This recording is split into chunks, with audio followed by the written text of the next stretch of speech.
데살로니가후서 3장 1절부터 18절까지 있는 말씀 함께 보겠습니다. 신약성경 335페이지 어간에 있습니다. 우리 함께 이 말씀을 한 목소리로 합독하여서 18절까지 함께 읽도록 하겠습니다. 끝으로 형제들아, 너희는 우리를 위하여 기도하기를 주의 말씀이 너희 가운데에서와 같이 퍼져나가 영광스럽게 되고 또한 우리를 부당하고 악한 사람들에게서 건지시옵소서 하라. 믿음은 모든 사람의 것이 아니니라. 주는 미쁘사 너희를 굳건하게 하시고 악한 자에게서 지키시리라. 너희에 대하여는 우리가 명한 것을 너희가 행하고 또 행할 줄을 우리가 주 안에서 확신하노니 주께서 너희 마음을 인도하여 하나님의 사랑과 그리스도의 인내에 들어가게 하시기를 원하노라. 형제들아, 우리 주 예수 그리스도의 이름으로 너희를 명하노니 게으르게 행하고 우리에게서 받은 전통대로 행하지 아니하는 모든 형제에게서 떠나라.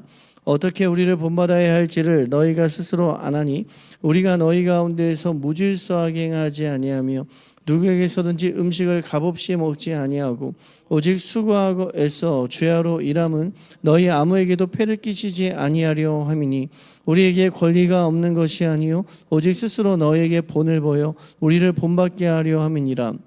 우리가 너희와 함께 있을 때에도 너희에게 명하기를 누구든지 일하기 싫어하거든 먹지도 말게 하라 하였더니 우리가 들은즉 너희 가운데 게으르게 행하여 도무지 일하지 아니하고 일을 만들기만 하는 자들이 있다 하니 이런 자들에게 우리가 명하고 주 예수 그리스도 안에서 권하기를 조용히 일하여 자기 양식을 먹으라 하노라.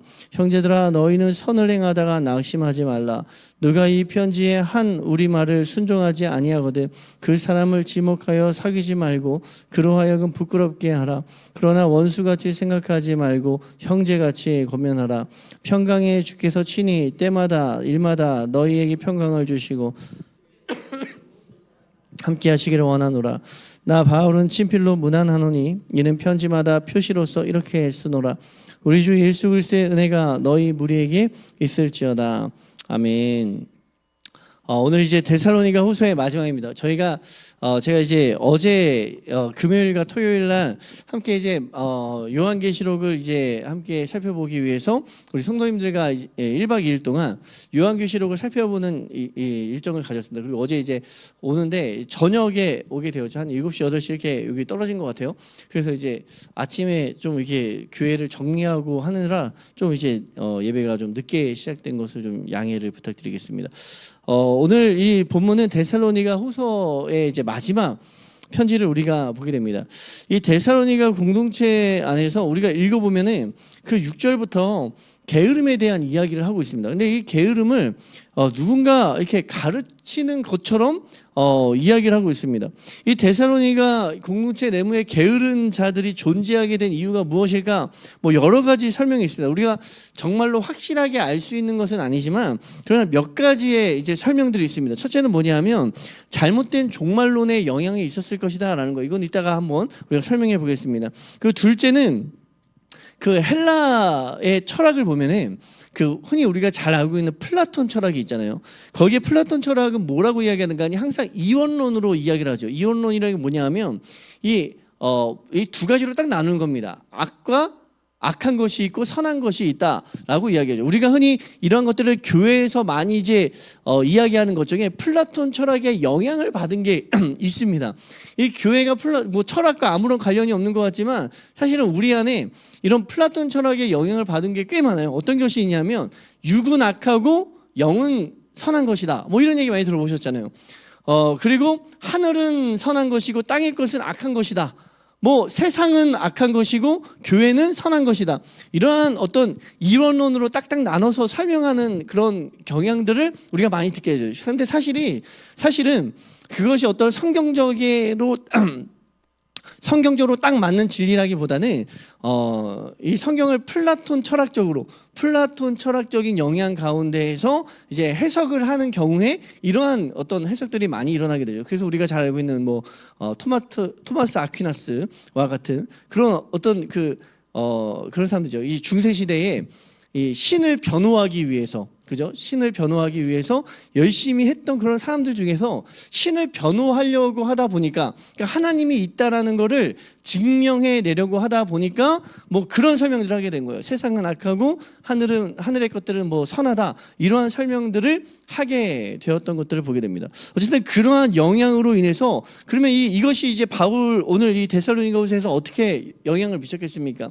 예를 들어서 세상 것은 악하고 이 교회는 선하다라고 하면은 일부 신자들이 그러면 우리가 노동하는 거는, 일하는 것은 악한 것이구나, 그래서 우리는 예배만 드려야 되는구나, 이런 생각들을 하는 경향들이 있게 된다는 거예요. 실제로 오늘날도 그러한 이제 일들이 있죠. 이것은 이제 오늘날 교회들에서는 잘못된 종말론과 이런 세속적인 이원론의 영향, 두 가지의 영향 때문에 이러한 경향들이 일어나는 경우들이 있습니다. 예를 들어서 이제 어디에 그 이단에서는요, 그러니까 그들이 열심히 있는 거예요. 열심히 있죠. 그래서 하나님에 대한 열심이 있는데 좀 잘못된 열심이 된 것 같아요. 그러다 보니까 어떤 일들을 이제 경향들이 일어나는 거 아니? 최근에는 세상이 너무 어지러우니까, 그리고 세상이 너무 이제 혼란하고 종말이 정말 가까이 온 것 같으니까 우리가 하던 일을 다 내려놓고 24시간 기도만 해야 됩니다 해가지고 어디 이렇게 모여가지고 기도하는, 이렇게 그냥 기도만 하는 거예요. 기도하고 예배하고. 그런데 이제 그러한 경향들은 어떤 잘못된 종말론과 함께 이제 이런 이론론의 영향들, 이런 것들로 인해서 그러한 어떤 생각들을 하게 된다라고도 볼 수 있습니다. 어쨌든 데살로니가후서의 그러한 영향들 때문에 어떤 이런 게으름의 일들이 일어났을 것이다라는 그런 이야기들도 있다라는 거예요. 어떤 게 뭐 첫 번째와 두 번째 어떤 것이 더 정확한 설명인가는 정확하게 모르겠습니다. 그렇지만 중요한 거는 이 두 가지가 함께 나타날 수도 있다라고 볼 수도 있습니다. 만약에 아마도 이 데살로니가 이 초대교회는 특별히 임박한 그 종말론의 어떤 생각들이 있었습니다. 임박한 종말론이라는 게 뭐냐면 주님께서 금방 오실 것이다. 왜냐하면 이 세대가 지나가기 전에 나를 볼 자들도 있을 것이다 라고 말씀하셨기 때문에 주님께서 금방 올 것이다 라고 생각을 했던 경향들이 있죠. 그래서 이 초대교회 안에는 모두가 임박한 종말론의 어떤 그런 생각들이 있었습니다. 정말 주님께서 금방 오실 것이다 라고 생각을 했던 거예요. 그래서 이 초대교회 보면은, 사도행전을 보면은 처음에는 직분이 없습니다. 그죠? 직분이 뭐 이렇게 세우지 않아요. 그러다가 조금 시간이 지니까 우리가 이게 생각해 보니까, 하다 보니까 주님께서 오시는 게 조금 늦어질 것 같습니다. 그래서 우리는 설교하는 것만 좀 집중을 하고 여기 이게 헌금이나 이런 것들을 관리할 그런 집사들을 뽑아야겠습니다. 그래가지고 또 집사들을 뽑죠. 그러다가 이 시간이 좀 더 지나니까 더 뭔가 이렇게 직책들을 나눠야 될, 행정적으로 좀 이렇게 필요한 것들이 많아진 거예요. 그래서 나중에는 직분들이 더 나눠지게 되죠. 뭐 교사도 필요하고, 뭐 장로도 필요하고, 집사도 필요하고, 뭐 이러한 것들에 대해서 이야기하고 있는 걸 우리가 보게 됩니다. 그러니까 이 초대교회는 처음에는 그런 것들이 다 필요 없다라고 생각을 했던 거예요. 정말 주님께서 금방 다시 오실 것이다 라고 생각을 했던 거죠. 그런데 어쨌든 그러한 생각들, 근데 그러한 것들이 아주 잘 이제 정립이 되면 좋은 종말론적인 생활이 될 것입니다. 그런데 이것이 잘못 이제 적용이 되면 어떻게 되겠습니까? 주님께서 뭐 다시 오실 것인데 우리가 그게 뭐가 필요가 있겠느냐, 일할 필요가 뭐가 있겠느냐, 이러한 방식으로 잘못되게 나아가는 경향들이 있다는 거예요. 오늘 이제 데살로니가후서 이제 마지막에 바울이 이제 경고하는 거는 이러한 게으름에 대해서 경고를 하고 있습니다. 그러니까 이러한 경고가 단순히 우리가 오늘 그냥 사회생활하면서 그냥 뭐 이렇게 좀 게을러지는 것, 집을 잘 정리하지 않는 것, 이런 차원 때문에 경고하는 게 아니라는 거예요.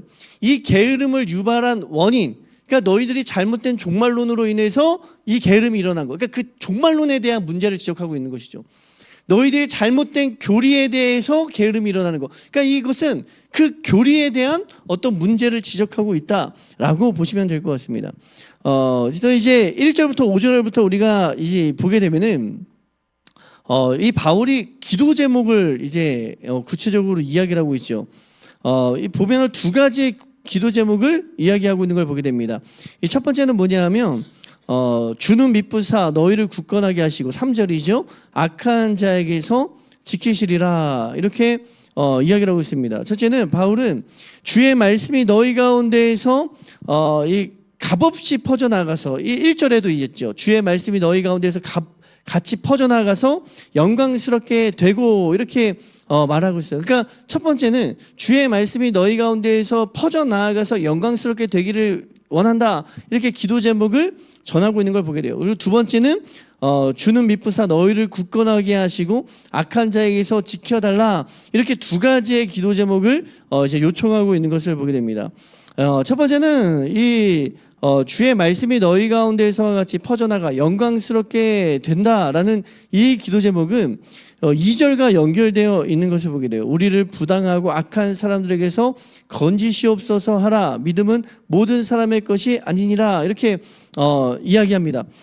주님께서 이 바울은 항상 이 데살로니가 교회에게 먼저 너희의 복음의 전함에 대해서 이야기하고 있는 걸 보게 돼요. 우리가 그 데살로니가 전설을 보게 되면 이 교회가 생긴 지 얼마 안 된 교회였습니다. 그럼에도 불구하고 이 교회가 아주 훌륭했던 칭찬받았던 이유가 뭐냐면 그들의 믿음의 수고 그리고 사랑에 대한 인내들 이러한 것들이 주변 교회들에 퍼져나아갔다라는 거예요. 퍼져나아가는 것이 무슨 의미인가 하니 그것이 그들의 복음이 되었다라는 거죠. 그러니까 이들은 복음을 끝없이 전하는 자들이었습니다.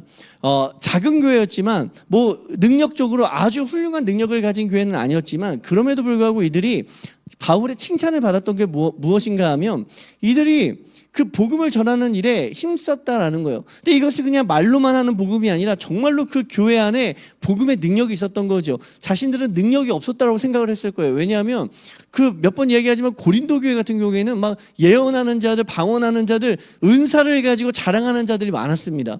그렇기 때문에 그러한 교회에 비해서 데살로니가 교회는 어떻게 보면 굉장히 조용하죠. 특별한 능력이 있어 보이는 그런 것들이 없는 거예요. 그런데 그럼에도 불구하고 바울이 너희에게 능력이 있다라고 이야기합니다. 어떤 능력이 있는가 하니 복음을 전하는 능력이 있는 거예요. 아니 우리가 언제 이렇게 적극적으로 복음을 전했습니까? 근데 너희가 하는 사랑의 수고들, 그런 인내들, 오래 참음들 이러한 것들이 이미 소문이 자자하다. 주변 사람들에게 칭찬이 자자하다. 바로 그것이 복음 아니겠느냐? 이렇게 이야기하는 것입니다. 그래서 이 마지막 인사를 하면서도 너희가 주의 말씀이 너희 가운데서와 같이 이게 퍼져나가서 영광스럽게 되기를 원한다. 그러니까 너희 가운데 퍼져나갔던 것과 같이 세상 가운데 나아가기를 원한다. 이 복음의 역사가 끊임없이 이루어지기를 기도한다. 이렇게 이야기해요. 그 교회의 사명은 언제나 이 복음을 전하는 것에 있습니다. 우리가 어제 계시록도 살펴봤지만 이 교회에서 첫사랑이 식었다. 너희가 첫사랑을 회복하라 라고 이야기할 때 이 첫사랑이 무엇인가를 가지고 우리가 함께 막 이렇게 이야기를 나눠봤어요. 근데 제가 이제 생각할 때는 계시록에서 이 첫사랑을 회복하라, 뭔가 회개하라 라고 할 때에 그 문제는 복음을 전하는 것과 분명히 관련이 있다는 거예요. 왜냐하면 이 당시에 초대교회는 분명히 주변에 어떤 그 많은 핍박과 어려움 가운데 있었습니다. 우리가 나누기를 그런 이야기를 함께 나눴습니다. 우리가 복음을 딱 전할 때에 가장 걱정이 되는 게 무엇입니까? 이 사람들이 이 복음에 대해서 반대할 때, 적극적으로 반대할 때 우리가 위축되는 거잖아요. 위축되고 어떤 어려움을 당하고 그에 대해서 어떤 편견을 가지게 되고 이러한 것들이 우리를 위축되게 만들고 사실은 이 복음을 전하는 것을 두렵게 만들기도 하고 어떻게든 피하게 만들기도 한다라는 거예요. 근데 오늘 시대에도 그런데 초대교회는 더 그러겠죠. 이 초대교회 상황에서는 복음을 전하는 것이 단순히 그냥 말로 전하고 끝나는 것이 아니죠. 정말 이 주변에게 우리 초대교회는 교회가 카타콤에 있었다, 이렇게 지하 동굴에 있었다, 이런 얘기 많이 듣잖아요. 그러니까 그리스도인인 거를 숨겨야 되는 상황들이 분명히 있었습니다. 특별히 이 당시에 데오빌로 각하도 이제 누가복음과 사도행전에 데오빌로 각하라는 사람도 나오지만 이 초대교회는 예상외로 이 복음이 이 상류층부터 들어간 경향들이 보여요. 그래서 우리가 잘 아는 그 사람들 중에 생각보다 그 상류층이었던 그런 그 여인들, 이러한 여인들을 우리가 보게 되는 거죠. 많은 소문들 가운데서는요, 이 본디오 빌라도의 아내가 기독교인이었다, 그리스도인이었다, 뭐 이런 얘기 아마 들어보셨을 텐데, 그렇게 로마에 딱 그 복음이 전해졌을 때 생각보다 상류층으로 먼저 이 복음이 전해지는 경향들이 있었다라는 거예요. 그런 이유가 뭘까? 뭐 여러 가지 이유들이 있습니다. 이 그리스도인들이 아주 그 당시에 음란하고 아주 행음했던 그 시대 가운데 그리스도인들은 순결을 지켰기 때문에 상류층으로 시집을 갈 수 있었다, 뭐 이런 이야기도 있지만, 어쨌든 그런 것들은 우리가 잘 알지 못하는 것이고요. 상류층에 있었던 사람들이 복음을 받아들였다라고 생각을 해봅시다. 이 황제는 이런 얘기를 하는 거예요. 너희가 나를 섬겨야 된다, 나를 주님이라고 고백을 해야 된다, 나를 신처럼 받아들여야 된다. 그런데 이 그리스도인들은 그럴 수가 없잖아요. 그런데 자신의 남편은, 또한 자신들의 어떤 가정은 로마의 이제 녹을 받고 있는, 그죠? 이 황제의 임명을 받고 있는 상류층이란 말이에요. 그러면 이게 자신의 신분을 숨겨야 되는 상황들이 있습니다. 그러니까 이들이 교회가 어떻게 됩니까? 교회를 예배를 드리러 갈 때 뭐 밤중에, 그죠? 밤중에 가는 경우가 있고요. 그리고 뭐 지하에서 예배를 드리는 경우가 있고, 가정교회에서 은근히 숨어서 은밀하게 예배를 드리는 경우들이 분명히 있었다는 거예요. 그런데 그러한 상황에서, 나의 신분을 숨겨야 되는 상황에서 복음을 전해야 되는 이 사명이 같이 있는 거죠. 그러니까 이들이 얼마나 사실은 두려움이 있습니까? 이게 쉽지 않은 그런 일들이라는 거예요. 그럼에도 불구하고 초대교회는 복음을 전했고, 데살로니가 교회는 그 중에서도 더욱더 담대히 자신의 삶을 드러내며, 자신의 어떤 그 신앙을 드러내며 복음을 전하는 일들이 있었다라는 거예요. 그러니까 이 초대교회가, 나중에 계시록에 보이는 초대교회가 책망을 받는 것은 바로 이러한 문제들이죠. 위축되고 핍박을 두려워하여서 이 복음을 전하는 일을 그쳤을 때 주님께서 뭐라고 이야기합니까? 너희가 어떻게 처음 들었고 어떻게 처음 보게 되었는지를 생각하고 기억해서 첫사랑을 회복해라, 이렇게 이야기합니다. 처음 너희가 복음을 어떻게 들었고 복음을 어떻게 만났고 그것을 기억하여서 첫사랑을 회복하라라는 거예요. 이들이 복음을 어떻게 들었겠습니까? 누군가 전해줬기 때문이에요.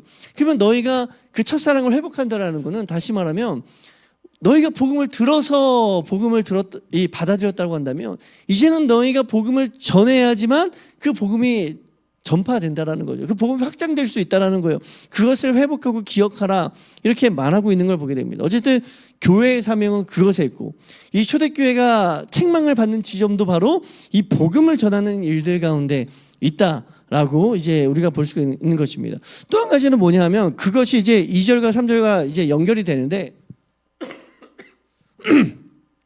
또한 우리를 부당하고 악한 사람들에게서 건지시옵소서 하라. 믿음은 모든 사람의 것이 아니니라. 주는 미쁘사 너희를 굳건하게 하시고 악한 자에게서 지키시리라, 이렇게 이야기합니다. 우리를 부당하고 악한 사람들에게서 건지시옵소서, 이렇게 기도하라는 것이죠. 이 기도가 필요한 이유는 뭐냐면, 앞에서 복음 전파와 관련해서 이들이 복음을 전하는 일은 두려운 일이었기 때문이에요. 어려움을 당하는 일이었기 때문입니다. 그때에 성도들이 함께 기도해야 되는 그 기도의 제목이 무엇입니까? 결국에는 우리를 부당하고 악한 사람들에게서 건지시옵소서.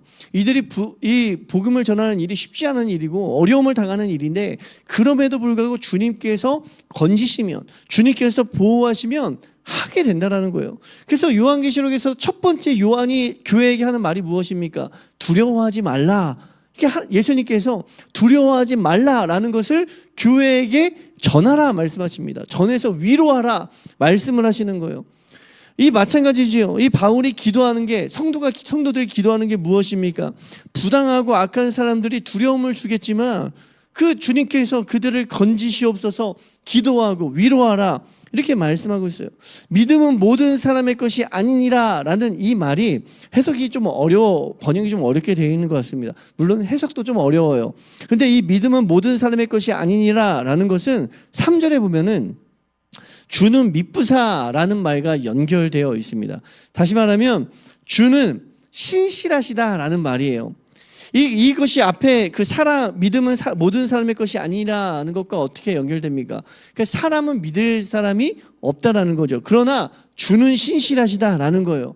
그러니까 이 부당하고 악한 사람들에게서 건짐을 받게 되는 거는 사람들을 통해서가 아니라는 거죠. 사람들을 믿어서 되는 것이 아니라는 거예요. 누군가 권력 있는 사람에게 우리가 이 줄을 대거나 그들 뒤에 서가지고 될 것이 아니라는 것입니다.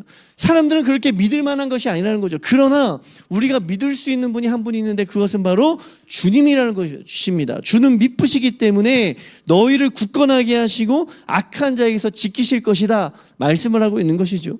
그러니까 우리가 기도하는 대상이 누구인가를 명확하게 해야 됩니다. 우리가 의지해야 되는 대상이 누구인지를 명확하게 해야 된다는 것입니다. 그래야지만 우리가 두려워하지 않을 수 있고 주의 복음의 일을 담대히 행할 수가 있다, 이렇게 말을 하고 있는 것이죠. 그래서 이러한 관점 가운데에서 이 바울이 두 가지의 기도 제목을 주님 앞에, 이 미쁘시고 신실하신 주님 앞에 하는 것을 보게 됩니다. 그래서 이 복음이 전파돼야 되는데 이 복음에 대한 두려움을 주님께서 지키실 것이다, 이 기도를 바울이 데살로니가 교회를 위하여 하고 있는 것을 보게 돼요. 그러니까 우리 성도님들이 항상 이 제목들을 놓고 기도하셔야 되는 거예요. 교회의 사명은 복음을 전하는 일에 있습니다. 근데 이 복음을 전하는 게 어떤 사람들에게 너무 쉬운 일이지만, 그죠? 그냥 뭐 길거리에서 흔히 전도하시는 분들을 보게 되잖아요. 어떤 분들에게 너무나도 그냥 그 사명과 같이 잘 전하는 것처럼 우리가 그렇게 느끼는 거죠. 그게 보이는 경우도 있지만 또 누구에게는 이 말 한마디 꺼내는 게 어려우신 분들이 있다는 거예요. 왜 그렇습니까? 두려움 때문이죠. 그때 우리가 그냥 그것이 이거 그냥 뭐 어쩔 수 없는 일이다 손 놓고 있는 것이 아니라 기도하는 거예요. 기도하면서 주님의 도우심이 그들을 두려움에서 건지시기를, 악한 자들에게서 건지시기를, 악한 환경에서 건지시기를, 그래서 그들이 복음을 전할 때에 이 복음이 우리가 복음을 받아들였던 것과 같이 영광스럽게 퍼져 나아가기를 기도해야 된다는 거예요. 그러니까 기도 외에는 사실은 이 두려움을 이길 수 있는 능력이 없다는 것입니다. 하나님께 기도하여서, 주님께 기도하여서 주님의 도우심을 받는 것만이 이 두려움을 극복할 수 있는 유일한 해결책임을 분명히 이야기를 하고 있는 것이죠. 그러면서 이제 이 6절에 게으름에 대한 이야기를 하고 있습니다. 게으름에 대한 이야기가 6절부터 이제 길게 되어져. 이 바울이 마지막 편지, 이 3장은 이제 마지막이잖아요. 이 마지막을 이야기하면서 게으름에 대해서 갑자기 뜬금없이 이야기하는 것처럼 보이기도 하는 것이죠. 그렇지만 이 게으름이 이 교회에 어떤 영향을 미치려고 하는 그런 모습들이 보였던 것 같습니다. 그래서 6절에 형제들아 우리 주 예수 그리스도의 이름으로 너희를 명하노니 게으르게 행하고 우리에게서 받은 전통대로 행하지 아니하는 모든 형제에게서 떠나라, 이렇게 이야기해요. 그러니까 이것이 교회 안에 아주 깊게 퍼진 것은 아닌 것 같아요. 왜냐하면 이 데살로니가 전서부터 보면은 이 교회가 훌륭하게 그래도 사역을 잘 감당했기 때문에 아주 깊숙이 퍼진 것은 아니겠지만, 그렇지만 이러한 가르침들이 교회 안에서 스멀스멀 이제 올라오는 것처럼 보입니다. 그러니까 이 가르침이 무엇입니까? 우리가 받은 전통대로 행하지 아니하는 모든 어떤 가르침이다라고 볼 수가 있어요. 이게 우리가 행한 전통이라는 거는 이 바울이 가르쳐준 내용이 아니라는 거예요. 바울이 어떤 가르쳐주고 또한 이 말씀을 통해서 교육받은 이러한 가르침이 아니라는 거죠. 그러면 이것이 새로 들어온 어떤 사람들의 이야기다라고 볼 수가 있는데, 새로 들어온 사람들 가운데 특별히 가르치는 자들이니까 리더들이겠죠. 뭔가 이 교회에 뭐 능력이 있어 보이고, 뭔가 이 힘이 있어 보이고, 또한 이제 신앙이 있어 보이는 어떤 사람들이 들어왔겠죠. 그리고 그들이 곧 교회의 리더가 됐을 것입니다. 아마 열심도 있었고, 뭔가 이 말도 언변도 굉장히 뛰어났었을 것으로 생각이 되는 거예요. 그러니까 그들이 이제 리더가 되어서 가르침을 주는데, 바울의 제자들이 지금까지 가르쳤던 내용이 아니라 그것을 뭔가 새로운 가르침을 전하기 시작한다는 거예요. 그런데 이러한 가르침을 받았을 때 결과가 무엇이냐 하면 무질서가 나타나게 됩니다. 무질서. 이 무질서라는 게 여러 가지 의미가 있겠지만, 일단은 개인적인 무질서가 있고 공동체 안에 무질서가 있겠죠. 이 개인적인 무질서는 앞에서도 이야기하지만, 그럼 이렇게 이런 거예요. 음식을 값없이 먹지 않고 그런 거죠. 일하지 않고, 이러한 것들이 이제 이 개인적인 어떤 무질서라고 볼 수가 있습니다. 그래서 어떠한 사람들이 음식을 주는데 돈도 내지 않고 그냥 받아 먹는 거를 너무 좋아하고, 그리고 수고하지 아니하고 일하지 아니하고 이러한 것들을 한다라는 거예요. 근데 이게 만약에 앞에서도 얘기하듯이 교회 리더들이 그렇게 가르쳤다라고 한다면, 당연히 교회 리더들도 그러한 것을 행하는 자들이겠죠. 뭐 그냥 받는 걸 좋아하고 애쓰지 아니하고 일하지 아니하고 뭐 이러한 것들일 거예요. 그러니까 여기서 이제 그 영향들이 이제 교회 안에 뻗치기 시작한다라고 이제 볼 수가 있습니다. 그런데 이것이 개인적으로 끝나는 것이 아니라 또 한 가지는 이것이 교회를 어지럽게 만든다는 거예요. 교회를 질서 없이 무질서하게 만든다는 겁니다. 왜 그렇습니까? 이 내용들이 바울과 누가가 가르쳤던 그 내용들과 상충되기 때문에 없었던 가르침이 생기고 그 가르침들이 서로 부딪히기 때문에 이런 것들 안에 교회 안에 무질서함이 일어날 가능성들이 매우 많이 있다, 이렇게 이야기를 하고 있는 걸 보게 돼요. 그러니까 교회 안에 뭔가 이게 무질서라는 것은 결국에는 이게 어지러운 정도가 아니라 혼돈이죠. 혼란함이에요. 혼란함. 그렇기 때문에 이 교회 안에 혼란함이 생긴다라는 것은 뭔가 이제 우리가 알고 있는 말씀 가운데 뭔가 문제가 있다라는 것을 점검해야 될 시점이다라고 볼 수가 있습니다. 아마 이 데살로니가 교인들 안에서는 이러한 것들이 왜 그런가, 어떠한 것이 문제인가 알지 못했을 수도 있습니다. 그렇지만 바울이 알았던 거예요. 바울이 이것이 무엇이 문제인가, 이것은 게으름을 가르치는 자들이 있고 이것은 우리가 가르치지 않았던 것들을 가르치는 자들이 있고 그렇기 때문에 이것들에 대해서 너희에게 경고해야겠구나, 이렇게 생각을 했던 것 같아요.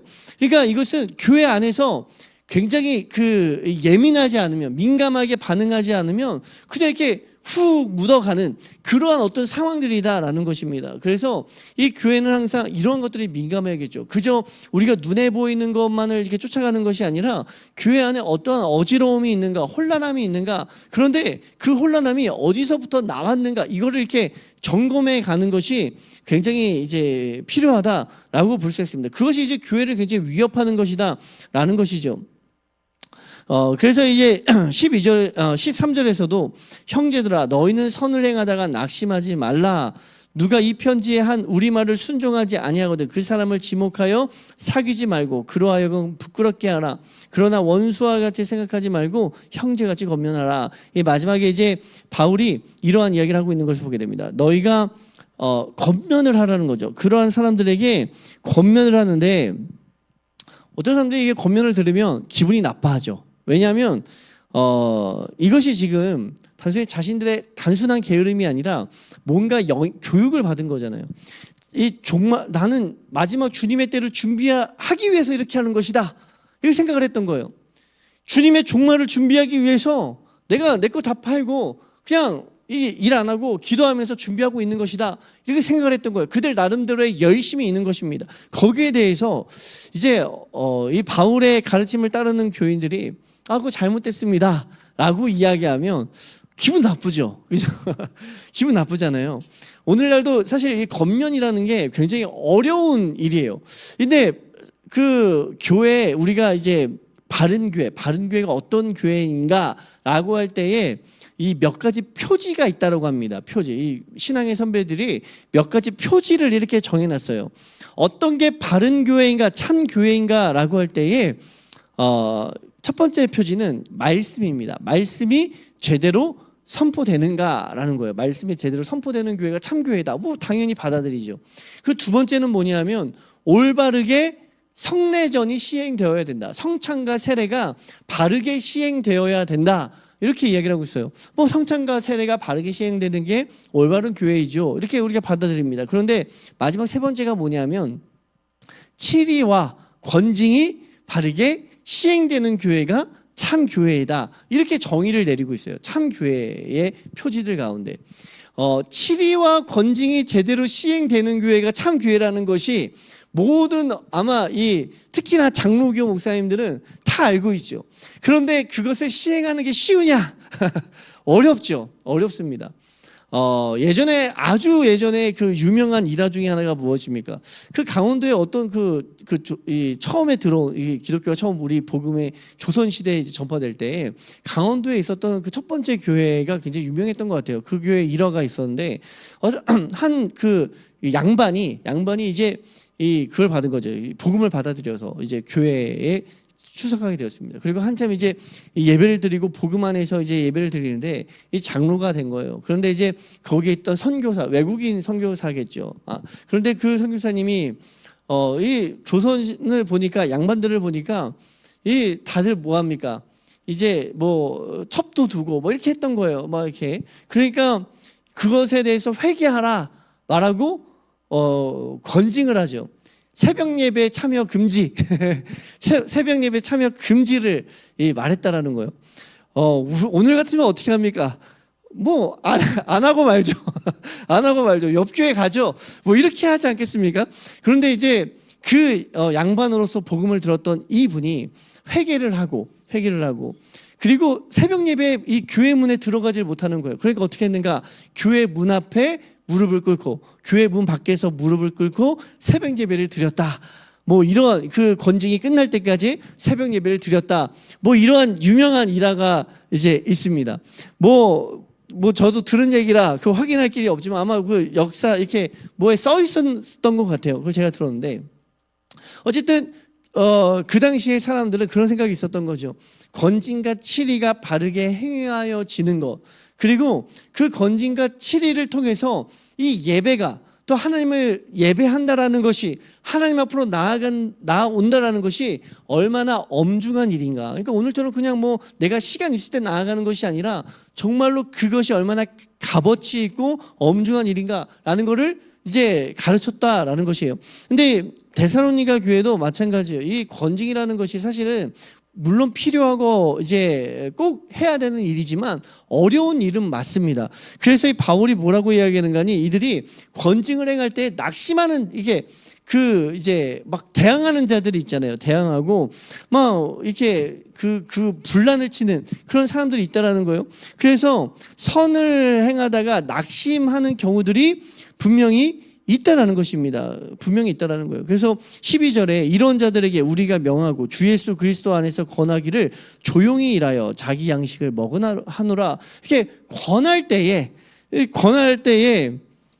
권한다라는 말도 사실은 명령한다라는 것도 아니고 이게 권하는 거잖아요. 이렇게 조심히 하는 거예요. 그런데 그럼에도 불구하고 막 대항하는 사람들이 있는 거예요. 그러다 낙심하죠. 낙심하게 되는 경우가 있다라는 것입니다. 그때에 그럼에도 불구하고요, 이 바울이 얘기하는 게 있어요. 14절과 15절에 보면은 누가 이 편지함 우리말을 순종하지 아니하거든 그 사람을 지목하여 사귀지 말고 그로 하여금 부끄럽게 하라. 오늘날로 말하면 이렇게 끊어내라. 만약에 그 사람들을 이렇게 끊어내고 상대하지 말아라. 너희들을 낙심하게 하면, 그들이 막 대항해서 너희들을 낙심하게 하면 끊어내고 그들과 교제하지 말아라. 이렇게 이야기해요. 그런데 거기서 끝이 아니죠. 15절에 그러나 원수와 같이 생각하지 말고 형제같이 검연하라. 이게 어려운 사실 말입니다. 바울이 건징을 행하라라고 이야기하는데 그들이 막 대항하면 바울은 목회자잖아요. 그러면 이렇게 건징을 행하는 그러한 사람들의 마음도 달래줘야 되는 거예요. 그리고 반면에 이 데살로니가 교회 안에서 그렇게 이제 건징을 받는 그러한 사람들도 생각을 해줘야 되는 거죠. 그래서 1차적으로는 그 바울의 말을 따라서 건징을 행하는 자들이 상처를 받고 낙심하는 거에 대해서 너희가 낙심하게 되면은 그들을 끊어내라. 그들과 일단은 교제하지 말고 거리를 두어라 라고 이야기합니다. 그런데 교회 안에서 어떻게 됩니까? 교회 안에서는 그럼에도 불구하고 그들을 원수와 같이 생각하지 말고 형제같이 끊임없이 권면하면서 기다려야 된다. 이렇게 이야기를 하고 있어요. 이게 데살로니가 교회이기 때문에 또한 가능하다라고 생각을 했던 것 같습니다. 데살로니가 교회는 어떠한 교회입니까? 데살로니가 전서에 보면은 사랑이 이미 있는 교회예요. 인내와 오래 참음이 있는 교회입니다. 그 소문이 주변에 퍼져 나아가 있는 교회예요. 그렇기 때문에 바울이 이러한 권면을 할 수가 있는 것이죠. 그럼에도 불구하고 이들이 어려움을 당할 때에 개인적으로는 교제하지 않을 수 있습니다. 개인적으로는 그들과 일단은 거리를 둘 수 있는 거예요. 그렇지만 교회는 어떻게 됩니까? 교회 전체적으로는 끊임없이 기도하고 권면하고 그들을 원수와 같이 끊어내는 것이 아니라 언제든지 그들이 돌아오면 받아줄 수 있는 준비들이 되어 있어야 된다는 거예요. 그것이 교회이다라는 거죠. 그것이 사랑이라는 거예요. 사랑이라는 것은 무조건 참는 것만이 사랑이 아닙니다. 그냥 무조건 다 돼, 괜찮아, 괜찮아 이렇게 하는 것이 사랑이 아니죠. 사랑이라는 것이 무엇입니까? 잘못된 것을 교정하는 거예요. 그런데 교정시켜주는데 거기에서 대항하여 나아갈 수 있겠죠. 나아갈 때에 그들을 원수와 같이 생각하는 것이 아니라 인내하고 참고, 그리고 그들이 돌아올 때 언제든지 받아줄 수 있는 것이 바로 사랑이다. 사랑은 오래 참는 것이다. 끊임없이 이야기를 하고 있습니다. 마찬가지로 돌아온 탕자의 비유가 이와 같잖아요. 이 돌아온 탕자가 누구입니까? 아버지 것 뺏어가지고 집을 나가버린 자식 아닙니까? 그럼에도 불구하고 아버지가 그 아들을 원수와 같이 생각하지 않습니다. 종과 같이 생각하지 않아요. 그저 그가 돌아올 때 다시 내 아들이 살아 돌아왔다 이렇게 이야기하는 것 같이 다시 아들로 받아준다라는 거예요. 아들로 받아준다. 그러니까 이것이 그 사랑이죠. 사랑. 이것이 교회가 가지고 있는 능력이죠.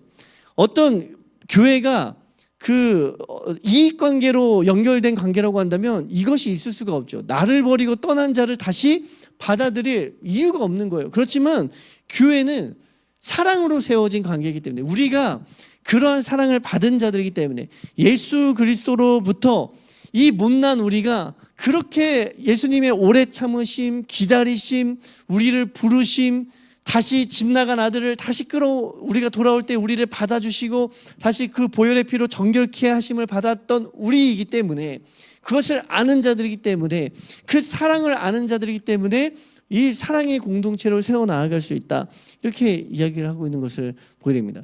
그러니까 교회는 1차적으로 사랑의 공동체예요. 그리고 복음을 전하는 공동체입니다. 사랑을 전하는 것과 복음을 전하는 것, 그리고 성도를 바르게 세우는 것, 이 세 가지가 어떤 때는 굉장히 어려운 일들처럼 느껴질 수가 있어요. 사랑하면은 참아야 되는데, 근데 또 이것을 권면해야 되고, 이거 안에서 또 어려움을, 내가 개인적으로 상처를 받기도 하고 상처를 주기도 하고, 이런 어려움들이 교회에 있는 거죠. 그렇지만 이 말씀과 같이 그 중심에 사랑이 있다라고 한다면 어떤 일이 일어날까요? 사랑이 있다라고 한다면, 우리가 주님의 말씀대로 한다라고 한다면 3절이죠. 주는 미쁘사 너희를 굳건하게 하시고 악한 자에게서 지키시리라. 그러니까 우리의 힘과 능력으로 이 일을 행하는 것이 아니라 신실하신 주님을 믿는 것입니다. 우리가 행하는 이 모든 것이 말씀 가운데 있고 주님의 사랑 가운데 있고 주님께서 원하시는 뜻 가운데 있다라고 한다면, 주님께서는 신실하시사 우리를 굳건하게 하시고 반드시 지키실 것임을 믿고 의지한다면 주님께서 정말로 그렇게 행하여 나아가실 것이다, 이렇게 말씀하고 있는 걸 보게 됩니다. 오늘 우리의 교회도 정말 이 어려운 그 교회의 어떤 시대들 가운데 우리가 살아가고 있습니다. 그럼에도 불구하고 우리는 복음을 전하고 또 교회를 바르게 세우기 위한 몸부림들을 쳐야겠죠. 그 안에 각자 성도님들이 당한 또 어려움들이 있고 상처들도 있고 뭐 이러한 것들이 있게 되는 거예요. 그럼에도 불구하고 우리는 사랑의 관계 안에서 이것을 끊임없이 세워 나아가야 됩니다.